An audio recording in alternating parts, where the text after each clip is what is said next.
So I couldn't have been more wrong a couple of weeks ago when I said it's probably going to go a bit quiet now for transfers in the Overwatch League. Yeah, far from quiet. Far from quiet. Very interesting, the stuff that's going on right now. So we're going to go over 2 transfers in this one. One of them involves an ex-London Spitfire player, and one of them involves an ex-Houston Outlaws player. So this is going to be extremely interesting, especially that second one, because, man, I did not see that coming. Anyway, first of all, we are going to have a little walk over to the Guangzhou Charge. Now, Guangzhou Charge, they've got Rio on as their main tank for their 2021 season. He was their main tank last season. Fairly good main tank.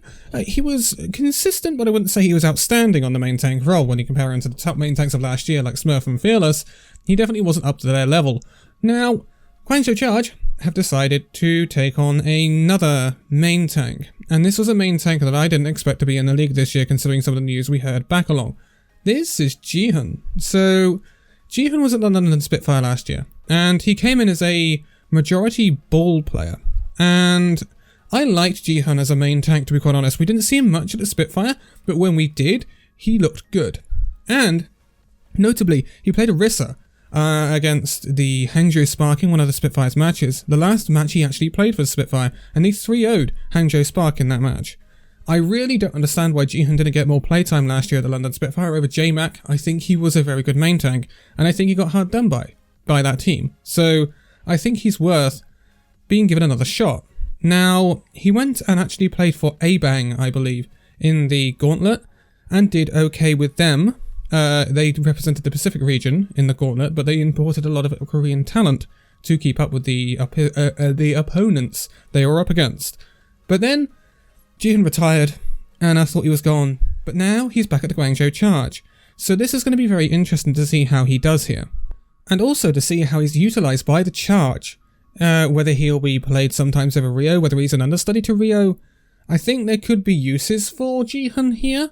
I think he could be the more aggressive main tank than Rio would be. So I am actually very, very interested to see what Guangzhou Charge have got in store for Jihan. I think he's a good pickup. I'm not going to lie. I think he deserved another shot at the league. I really, really do. Considering how hard done by he was done at London last season. I think, in some respects, he could have been London's main tank instead of J-Mac. And I don't know why they didn't give him more of a chance to be that, considering the struggles that London had all through the 2021-2020 season with pushing and being aggressive and pushing objectives, stuff like that. London were very passive, and I think Jihan could have helped him out of that rot. But it didn't happen. So I'm wondering why it didn't happen, and Jihan hopefully will now have that opportunity at the Guangzhou Charge to demonstrate quite how good of a main tank he can be. Now, of course, because we didn't see as much of Jihan as we would have liked last year, we can't just go out and say, well, he's a fantastic main tank and this is a fantastic pickup for the Guangzhou Charge. We can't go and say that. But we can say that he will now get a chance, hopefully, to prove his worth and whether he can keep up with these Overwatch League main tanks. That, you know, main tank tends to be pretty stacked in the Overwatch League, and you never know what the meta's going to look like as well, with tanks having so little impact at the moment, and DPS really popping off in the meta and stuff like that, tanks kind of falling out of favour, then we could be seeing double off tanks and stuff like that, and more ball and stuff like that, so it could really fall into Jihan's ballpark. That was not a joke, I did not mean that. Anyway, that's Jihan at the Guangzhou Charge. Now let's move on to the other concern. So, Houston Outlaws have yet another DPS player. Yet another DPS player. The Houston Outlaws didn't think they needed any more of them, considering they only have 2 tanks and 2 supports. But hey, 5 DPS players is 5 DPS players. Right. So this was not expected. Jake has come out of retirement and is going to be playing for the Houston Outlaws next season. Interesting. Didn't expect that. Really didn't expect that. So, Jake, he was a very well-known player for the Houston Outlaws, I suppose we can say that. He's been, obviously, a caster since he left the Outlaws, and that's great. He was with the Overwatch League for that and everything. He won't be doing that anymore. I'm assuming he will be just a DPS player for the Houston Outlaws. Now, I don't know the logic in this. I mean, I do, I think. It's a crowd pleaser, right? Jake's back. Poster boy of the Houston Outlaws. Junkrat. Yes, I suppose the Jake Rat is back. His most signature hero is the Junkrat, I'm sure everyone knows. He dominated on Junkrat in Season 1 of the inaugural season for the Houston Outlaws, but he didn't have a great Tracer when the Outlaws needed it.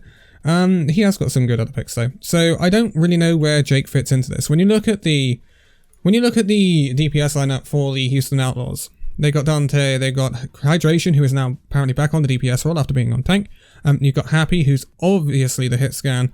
You've got KSF, you've got Jake. Like, where does Jake fit into this? You've got KSF, you've got Hydration.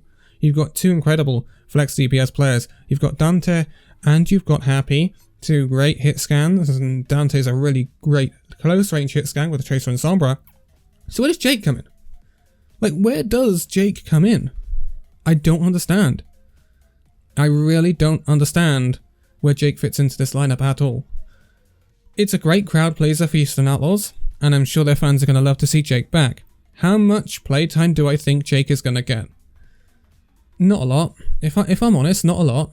I honestly think probably all four of the other DPS players on the Houston Outlaws are better than Jake, maybe with the exception of KSF depending on the hero they're playing. Like, it's quite obvious that the Outlaws, if it's a Junkrat meta, they're going to sub in Jake. Like, Jake is going to be playing that meta, it's pretty obvious that's going to happen. But on any other hero, to me there's just better options on the Outlaws. And I don't know why they've re-signed him. I don't know why. In a season where everyone is cutting down on costs due to COVID, and the obviously no homestand format and all that, they're trying to find other ways of income, etc. Why add to your wage bill? I thought the Outlaws were done, if I'm honest. With KSF, Django, Piggy, Happy, Crimzo, Hydration, and Dante, I thought the Outlaws were done. With 7 players. Obviously not. I would have much preferred to have seen a backup support or a backup tank for the Outlaws, not another bloody DPS, to be quite honest with you. I guess their backup tank is Hydration. That's a pretty obvious pick. They don't have a backup support though. So I thought, Hydration's more of a flex player. He can be a backup tank and he can be a backup DPS. That's fine. Just get a backup support, or, you know, maybe even a proper support instead of GB? Maybe? Who knows? Unless he's just this insane find that we're all underestimating, which is possible, obviously. But Jake just doesn't seem to fit that, unless Jake has suddenly become a support, and I don't think he has. So it's just a really weird pickup to me. I could even have understood it if Hydration was still a tank, but from every indication we're getting, Hydration is a DPS player, so it still doesn't make any sense. I can also understand the wanting for Piggy and Django to be the, you know, number one tank line. And again, you never know what occasion's going to come up where they might need to sub someone in or have a fill, or, you know, injuries and stuff happen. Just like happened to Birdering for London Spitfire in Season 2 or Season 1, one or the other. So you never know what the unforeseen circumstances might be. And so it just seems really weird. Although, again, as I keep saying, it is a fantastic crowd pleaser for Houston Outlaws. Like, to have Poster Boy back, to have Jake back, it is going to be a great boon for them. But it does seem weird, and it does seem like a player that's possibly not going to get much, if any, playtime in 2021. Heavily dependent on where the meta goes, obviously. Unless, who knows? Jake might have an incredible Echo, and Echo might still be meta by then. Who knows with Overwatch these days? Or maybe Houston knows something that we don't. It's as simple as that. But that does mean we will be getting another caster into the Overwatch League. We've lost Uber and we've lost Jake. That means ZP's got no partner, and also Mr. X has got no partner. So you could see ZP and Mr. X duo from now on, and then that would mean one whole new casting duo coming into the Overwatch League. Now that could be Pixie and his partner from the Pacific/Korean region, or it could be Lemon Kiwi and Leg Day from the European/NA region of contenders. So those would be my two bets right now. Or they might just promote Pixie and Avril and Leg Day and Lemon Kiwi. It depends on what they want to do, but those would be my picks right now for new casters in the Overwatch League. I know that's a bit of a tangent, but it does relate to the Jake issue ever so slightly. But those are the two moves. The Jake one really caught me off guard, not gonna lie. And yeah, it'll be interesting to see what Houston do with that. But I'm glad that Jihan has been giving a second chance in the Overwatch League, because I really think he got hard done by in 2020 and deserves a chance in 2021 to show what he can do. Anyway, I will leave it here for this one. All of the links to the socials are in the video description as per usual. Discords, Illusion, etc. My Twitter as well. But for now, thank you guys so much for watching this video. If you'd like to give a like, subscribe if you're new, and I'll see you in the next video. See you then.